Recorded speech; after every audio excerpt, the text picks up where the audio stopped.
Жүргэн зэвигийн Multidimensional Man гэдэг номноос уншсан сонирхолтой санаануудаа яг рекорд хийгээд явж байна. Тэгээд жүргэн зэвий болохоор өөрөө нэг герман хүн, артист, уран зураач хүн. Тэгээд ерөнхийдөө яг ийм нэг уран зураач яг урлагийн хүн гэдэг утгаараа яг астрал ертөнц гэдэг нь ямар хөө вэ гэдэг талаар нэлийн ном дээр илүү дүрсэлж өгсөн. Яг ямар хөө мэдрэгддэг, юмс нь яаж харагддаг энэ төргээд.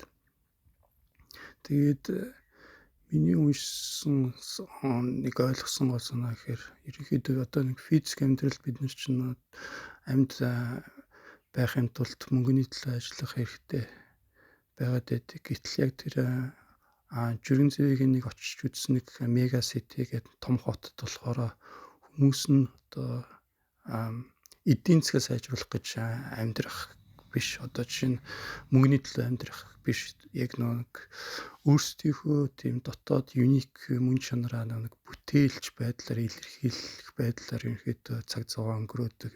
Яг тэгж амьдрдаг болж таарч байгаа. Тэгээд бидний нэг физик амьдрал дээрх 5 мэдрэхүү өөрөө яг тийм астрал орон зайд болохоор маш хурцлагдчихсан.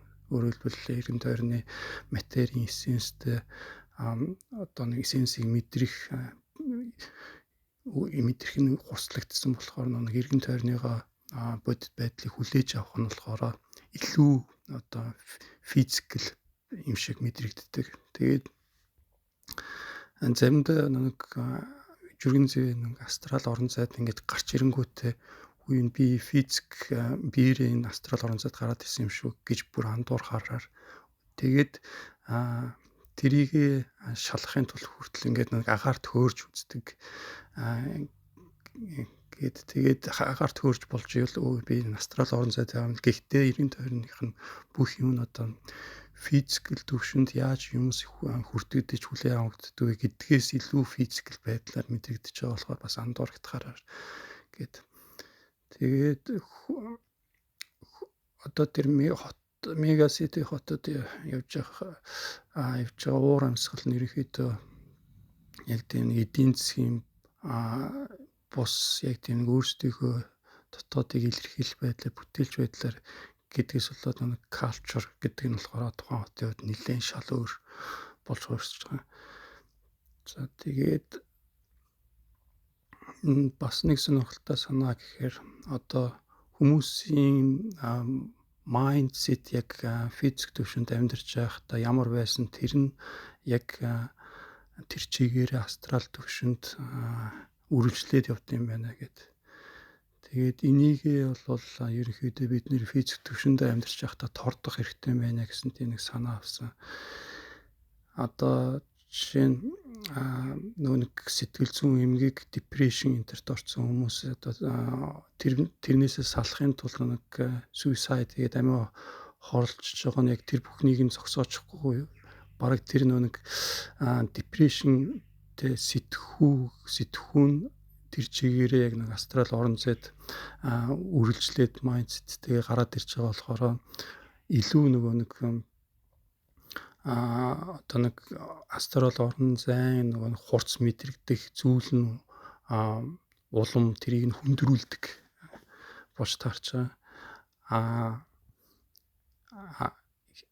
Яг энэ физик төвшөндөө нэг юмсыг илүү гэгээлгээр хардаг энэ бүтээлч хүмүүс нь одоо жишээ нь яг тийм астрал мид левел орон зайд гараад ирэнгүүтээ яг тийм нэг дотоод дах юмсыг одоо нэг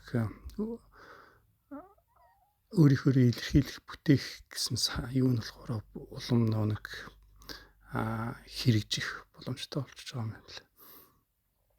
Тэгээд энэ утгаараа ингээд нэг маш олон сүнснүүд тухайн астрал төвшөнд амьдарч байгаа одоо тэр хотод амьдарч байгаа сүнснүүд ерөөсөө л амьдралынхаа турш маш олон зүйл хийж бүтээдэг болж таарч байгаа. Тэгээд энэ олон үзэж харах зүйлс ихтэй болохоор нэг баг тэр хотод 1000 жил амьдарсан ч баг өөдхааргүй.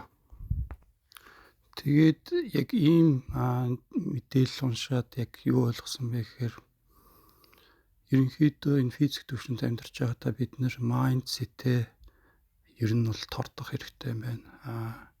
Одоо жишээ нь сэтгэл зүйн хувьд савлгаатай байдаг болсон бол дээш доош байдаг гэсэн бол тэрийг яг энд амьдарч байхдаа ингээд нэг илүү доктортой болгоод илүү одоо нэг хөгжүүлэх хэрэгтэй байна. Тэгээд